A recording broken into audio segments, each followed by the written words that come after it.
Pemirsa, inilah deretan informasi terpopuler di situs cnbcindonesia.com yang menjadi sorotan pasar keuangan dalam Hot News. Bersama saya, Shani Alatas. Kita ke informasi yang pertama. Jutaan warga Amerika Serikat turun ke jalan di seluruh 50 negara bagian dalam demonstrasi nasional yang diberi nama No Kings.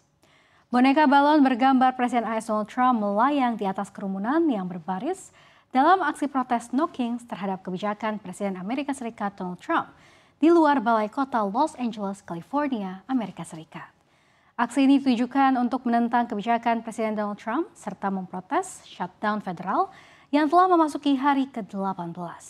Di jalanan, demonstrasi di berbagai kota besar Amerika Serikat menampilkan suasana yang damai dan bahkan meriah. Para pengunjuk rasa yang jumlahnya mencapai jutaan menunjukkan perlawanan mereka dengan membawa spanduk-spanduk besar. Gerakan No Kings ini adalah mobilisasi massa ketiga yang masif sejak kembalinya Trump ke Gedung Putih. Aksi ini lahir dari kekhawatiran penyelenggara bahwa eksekutif yang agresif dan menghadapi Kongres serta pengadilan adalah pergeseran menuju otoritarianisme. Sebuah prinsip yang secara fundamental ditolak oleh konstitusi Amerika Serikat. Presiden Trump sendiri mengomentari aksi ini. Ia meremehkan aksi tersebut seraya menegaskan bahwa dirinya bukan raja. Some people say they want to delay it for the king.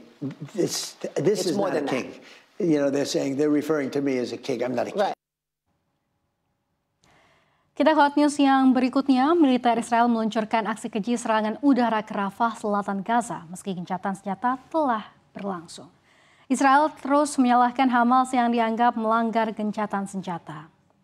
Jumat lalu, militer Israel mengatakan beberapa teroris melepaskan tembakan ke arah tentara Rafah tanpa menyebabkan cedera.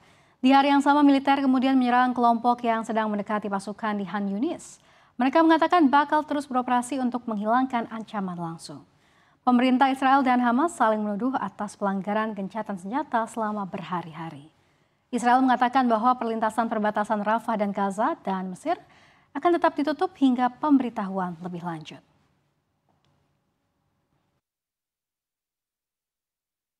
Today, the IDF announced terrorists fired an anti-tank missile and gunfire towards our troops operating in the area of Rafah to dismantle terrorist infrastructure, all in accordance with the ceasefire agreement. Now, in response, the IDF began striking in the area to eliminate the threat. Just before I came on here, we actually released a statement following Hamas's violation of the ceasefire that the Prime Minister held a consultation with the Defense Minister and the heads of the security establishment and instructed them to act forcefully against terrorist targets inside of the Gaza Strip. Hamas is required to uphold its commitments to the mediators, including President Trump, to return our remaining hostages as part of this agreement. The Prime Minister has made it abundantly clear there will be no compromise, and Israel will spare no effort until all of our fallen hostages are home. There are 16 more hostages that need to be returned. Ya, pemirsa, kemenangan Rusia di Ukraina dapat memicu skenario mengerikan yang berpuncak pada keruntuhan aliansi NATO. Peringatan ini telah diumumkan oleh ilmuwan politik terkemuka Carlo Massala dalam bukunya yang berjudul If Russia Wins a Scenario. Massala merupakan seorang profesor politik di Bundeswehr, University Jerman, yang memiliki pengalaman luas di NATO dan Kementerian Pertahanan Eropa. Menawarkan pandangan spekulatif namun diklaim realistis tentang langkah Moskow pasca perang. Menurut tesisnya, kemenangan Rusia didefinisikan bukan sebagai gencatan senjata, melainkan kapitulasi Ukraina. Dalam prediksinya, Ukraina akan menyerah 1/5 wilayahnya yang diduduki saat ini dan dipaksa memasukkan klausul netralitas permanen dalam konstitusinya yang secara efektif melanggar ataupun melarang keanggotaan NATO. Sementara Presiden Volodymyr Zelensky akan dipaksa mundur digantikan oleh pemimpin pro-Kremlin melalui pemilu baru. Setelah mengamankan kesepakatan pasca perang yang menguntungkan Kremlin, Massala memprediksi Rusia akan melancarkan uji coba yang jauh lebih cepat terhadap resolusi NATO, kemungkinan besar pada tahun 2028. Dengan menargetkan Estonia, anggota aliansi yang paling rentan dengan perbatasan sepanjang 180 mil. Rencana invasi di sayap timur NATO ini mencakup pendudukan kota Estonia yang didominasi penutur bahasa Rusia, Narva dan Pulau Hiiumaa, sebab Kremlin menilai aliansi itu tidak akan mau mengambil risiko perang dunia ketiga atas apa yang akan mereka sajikan sebagai tindakan terkecil. Masalah menyoroti bahwa dalih yang kuat bagi Rusia adalah penindasan minoritas berbahasa Rusia di luar negeri. Ini sama dengan apa yang terjadi di Ukraina, di mana Moskow mengklaim tidak ada diskriminasi terhadap penduduk berbahasa Rusia.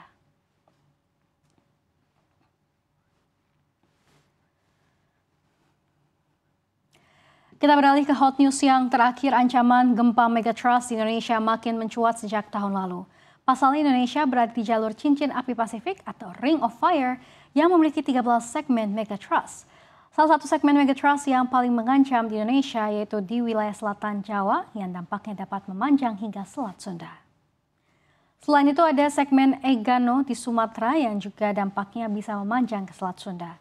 Sementara itu terdapat segmen selatan Jawa Barat yang memanjang hingga Selat Sunda. Segmen ini memiliki dampak yang begitu signifikan jika melepaskan energi. Energi yang terkunci di zona subduksi selatan Jawa ini pun terus bertambah seiring waktu. Peneliti dari Pusat Riset Kebencanaan Geologi BRIN, Nuraini Rahma Hanifa mengatakan, energi yang terkumpul ini semakin lama akan mencapai titik pelepasan energinya melalui pergerakan mendadak yang memicu getaran atau guncangan yang sangat kuat atau gempa bumi. Jika dilepaskan sekaligus bisa menyebabkan gempa hingga magnitudo 8,7. Pada akhirnya goncangan besar tersebut dapat menyebabkan perpindahan kolom air laut dan menyebabkan gelombang air laut menjadi sangat besar yang menjalar ke semua arah hingga mencapai daratan atau tsunami. Tsunami yang ditimbulkan cukup tinggi, yaitu bisa mencapai 20 meter yang bisa berdampak luas, tidak hanya di selatan Jawa tetapi juga di wilayah pesisir lainnya seperti Banten dan Lampung, bahkan hingga ke Jakarta. Nuraini pun membeberkan dirinya menghitung apabila megatrust di segmen selatan Jawa, yaitu wilayah Pangandaran pecah, maka akan terjadi tsunami sekitar 20 meter. Dengan begitu gelombang tsunami nantinya akan melebar hingga masuk wilayah Selat Sunda, di mana daerah tersebut ada di kawasan pesisir Banten dan juga Lampung. Di mana kawasan pesisir Banten kira-kira tsunami 4-6 atau 8 meter, sementara Lampung yang menghadap Selat Sunda akan kena semua. Di samping itu, dia menjelaskan untuk wilayah Jakarta sendiri, tsunami diprediksi akan menerjang wilayah pesisir utara dengan ketinggian 1-1,8 meter. Berdasarkan perhitungannya, tsunami tersebut akan tiba di Jakarta 2,5 jam. Dia mengatakan hanya daerah pesisir utara Jakarta saja yang akan terkena tsunami 1,8 meter.